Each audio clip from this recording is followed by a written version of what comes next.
Hi hello నమస్తే welcome to Suvarna media. నేను మీ MC. ప్రస్తుతం మనం వచ్చేసి గాంధీ హాస్పిటల్లో ఉన్న ఇక్కడ అంటే జూనియర్ డాక్టర్స్ కొన్ని వాళ్ళకున్న ప్రాబ్లమ్స్ని స్ట్రైక్ లాగా చేసి ఇక్కడ ఉన్నారనమాట. Junior doctors only 600 members above ఉన్నారు.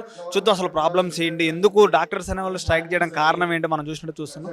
వాళ్ళకున్న ప్రాబ్లమ్స్ ఏంటి అడిగి తెలుసుకుందాం. మరి ఎక్కువ డాక్టర్స్ అంటే దేవుళ్ళతో మనం ఎక్కువగా భావిస్తాం. వాళ్ళు అలాంటిది పేషెంట్ వదిలిపెట్టి మరి ఇక్కడికి వచ్చి ధర్నా చేయడం వాళ్ళకి ఎంత ఇబ్బంది కలిగితే కనుక ఇక్కడికి రావడం కారణం ఏంటి, మరి వాళ్ళ ఇబ్బందులు ఏంటి, ప్రభుత్వాన్ని ఎలాంటి డిమాండ్ చేస్తున్నారు అడిగి తెలుసుకుందాం. ఒకసారి నాతో పాటు రండి.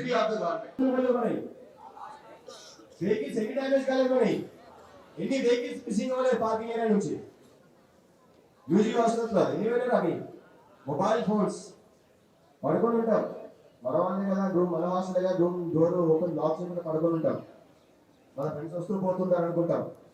The middle of the night someone will come pick up some valuable things and he'll leave. ఎవరు వచ్చారు క్యాంపస్లోకి, ఎవరు పోతున్నారు, హాస్టల్ ఎవరు ఎంటర్ అవుతున్నారు. సో ఇక్కడ మనకు కంబైన్డ్ క్యాంపస్ వచ్చేసరికి పేషెంట్ కామన్ పబ్లిక్ అందరికీ యాక్సెస్ ఉంది. హాస్టల్స్ కి మాత్రం there should be proper security. The same time work place security. Work place security is nothing but చేద్దాం క్యాజువాలిటీ అనుకుని ఎవరికైనా కానీ, డాక్టర్ పైన చేయిద్దాం అనుకుని ఎవరికైనా కానీ ఒక భయం ఉంటుంది. సో అది రావాలంటే we need well equipped police on post in every medical college, every teaching institute, every hospital. దీని గురించి ఏంటండి, what has Jude achieved so far? Any idea? అసలు ఎన్ని అవుట్ పోస్టులు ఉండాలి, ఎక్కడెక్కడ ఎన్ని అవుట్ పోస్టులు ఉన్నాయి, అవుట్ పోస్టులు ఎంతమంది ఉండాలి? సో మన seniors they fought very well for us. They tried to make some improvements. వాళ్ళ ఇంప్రూవ్మెంట్ ఉండేవా అని చెప్పేసి అరౌండ్ 2018 ఆ టైంలో so government has decided to sanction or recruit certain police personnel specially for security of hospitals, and they call them as special protection force or special security force. Recruitment జరిగింది. వచ్చారు out post లోకి. Security విషయంలో certain government officials, not the politicians I say, certain government officials personal experience ఏంటంటే they say that మీరు కరెక్ట్గా మాట్లాడితే, మీరు కరెక్ట్గా ట్రీట్మెంట్ చేస్తే పేషెంట్స్ అంటే మిమ్మల్ని కొడతారన్నారు. ఇది మన మిస్టేకా? మనం బాగానే మాట్లాడుతున్నాం పేషెంట్స్ తోటి. పేషెంట్ వినడానికి రెడీగా లేడు, అటెండర్స్ వినడానికి రెడీగా లేడు. మన దగ్గర తీసుకొచ్చేసి వాడు ఏమైనా కానీ మనం బతికిచ్చేసేయాలి. వాడికి ఏం కావద్దు, అట్ ద సేమ్ టైం వాడికి కొంచెం కూడా ఇబ్బంది కావద్దు. రాగానే అన్నీ ఇట్లా సిటీ ఎంఆర్ఐ అన్నీ ఫటాఫట్ అయిపోవాలి, రాయల్ ట్రీట్మెంట్ ఉండాలి, ఇవన్నీ ఉండాలి, పేషెంట్ బతకాలి. ఎక్కడ కూడా కొన్ని చిన్న ఇన్కన్వీనియన్స్ కలగద్దు. ప్రాక్టికల్లీ ఇవన్నీ the problems of resident doctors. Stretcher లేకపోతే ప్రాబ్లం రెసిడెంట్ డాక్టర్దా? సీట్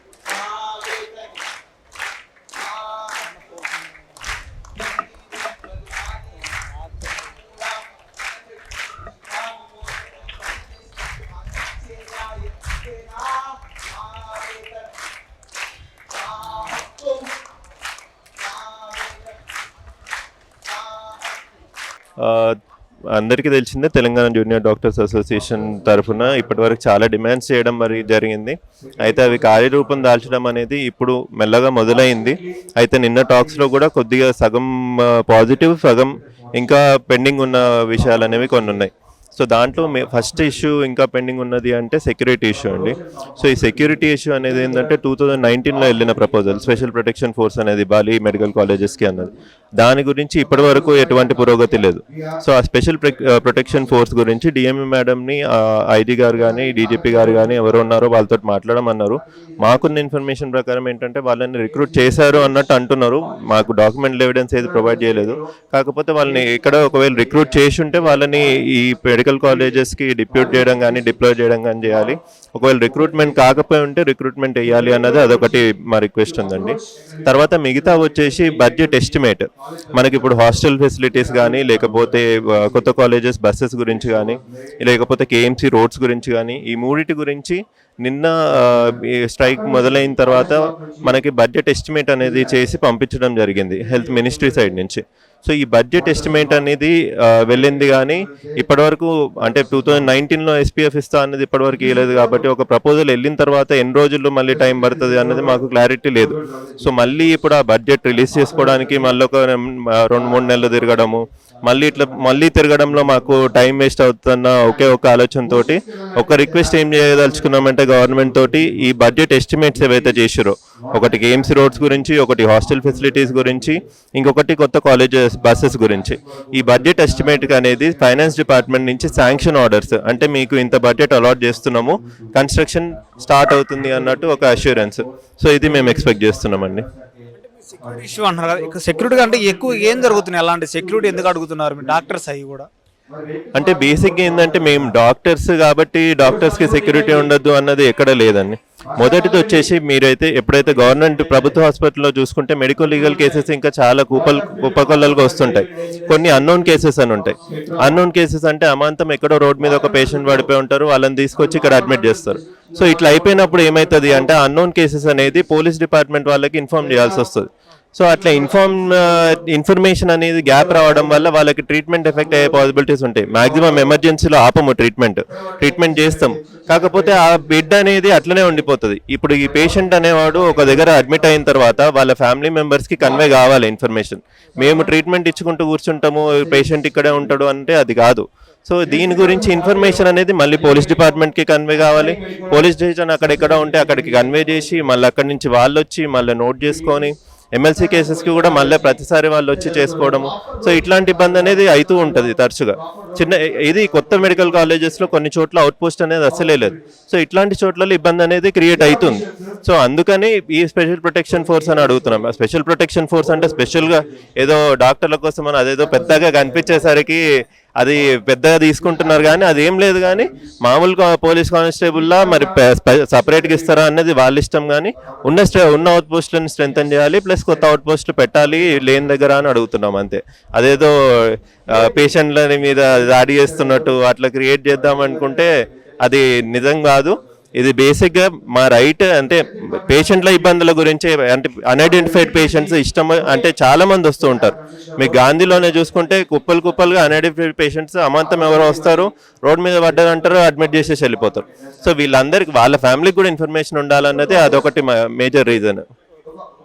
నెక్స్ట్ ఈ సమస్యను ఎలా ముందర తీసుకుపోదాం అనుకుంటున్నారు మీరు? ఎలా నార్మల్గా చేస్తే ముందర గవర్నమెంట్ తీసుకునే అవకాశం ఉందంటారా మరి?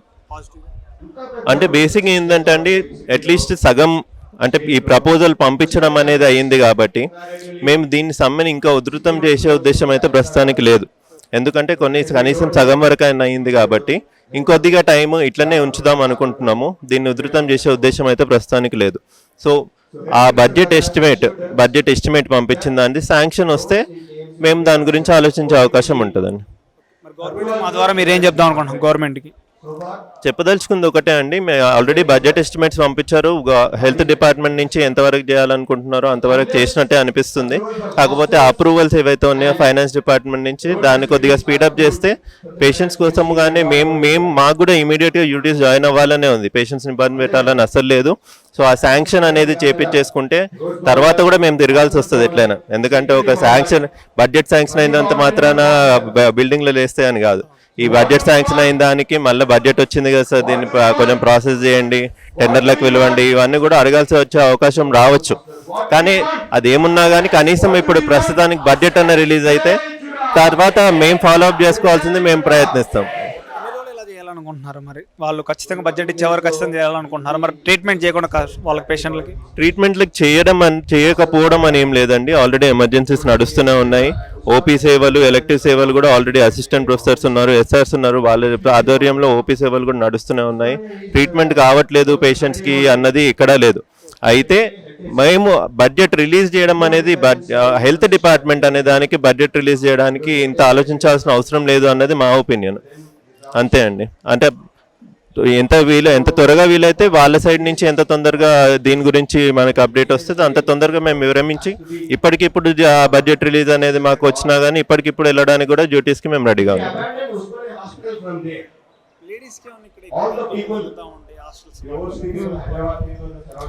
అది తరచుగా ఎప్పటి నుంచో ఉన్న ప్రాబ్లం అండి. కొత్తగా ఈ 1-2 yearsలో ప్రాబ్లం వచ్చింది, అట్లే సాల్వ్ అయితే అవ్వలేదు. అంటే కొన్ని ప్రాబ్లమ్స్ సాల్వ్ అవుతున్నాయి, కానీ దానికి మించి స్ట్రెంత్ వస్తున్నారు కదా. ఎవ్రీ ఇయర్ సీట్స్ పెరుగుతున్నాయి. సీట్స్ పెరుగుతున్నప్పుడు హాస్టల్ ఫెసిలిటీస్ కూడా పెంచాలి. కానీ హాస్టల్ ఫెసిలిటీస్ అలానే ఉండి సీట్స్ పెంచితే ఎక్కడ ఉంటారు యూజీ పిల్లలైనా ఎక్కడ ఉంటారు, పీజీ స్టూడెంట్స్ అయినా ఎక్కడ ఉంటారు. యూజీ హాస్టల్, గర్ల్స్ హాస్టల్లో full over crowding. One single రూమ్లో 1% ఉండే పర్సన్ 3 members పెడుతున్నారు. మాదేం 1-2 years ఉండే కోర్స్ కాదు కదా. 5.5 years ఉండే కోర్సులో ఒక సింగిల్ రూమ్లో 3-4 మంది పిల్లలు ఎట్లా ఉంటారు? వాళ్ళు చదువుకునేది అక్కడే, పడుకునేది అక్కడే, నార్మల్ యాక్టివిటీస్ చేసుకునేది అక్కడే. ఒక 110 square meters ఇచ్చే పర్సన్కి 3 members అకామిడేట్ చేస్తే అది ఓవర్ క్రౌడింగ్ కాదా?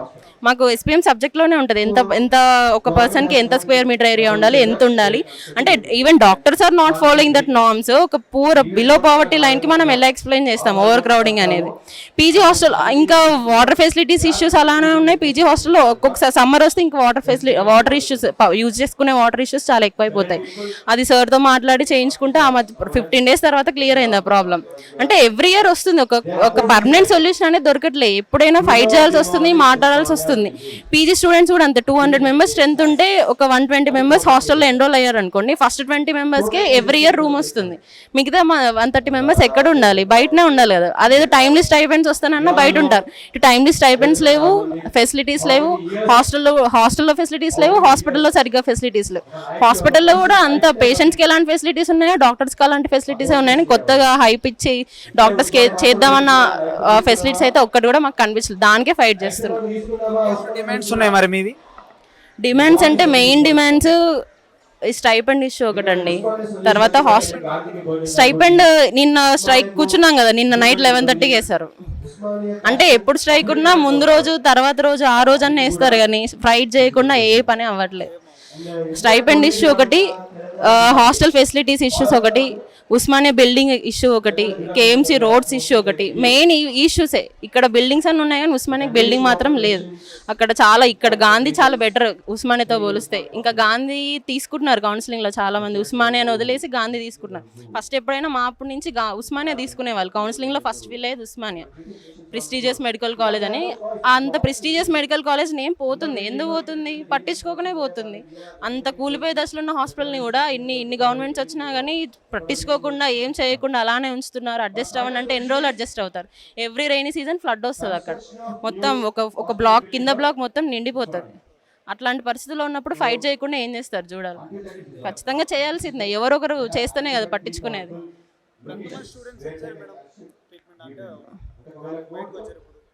అంటే జూనియర్ డాక్టర్స్ అందరూ ఫైట్ చేస్తూనే ఉన్నారు. First year, second year, third year.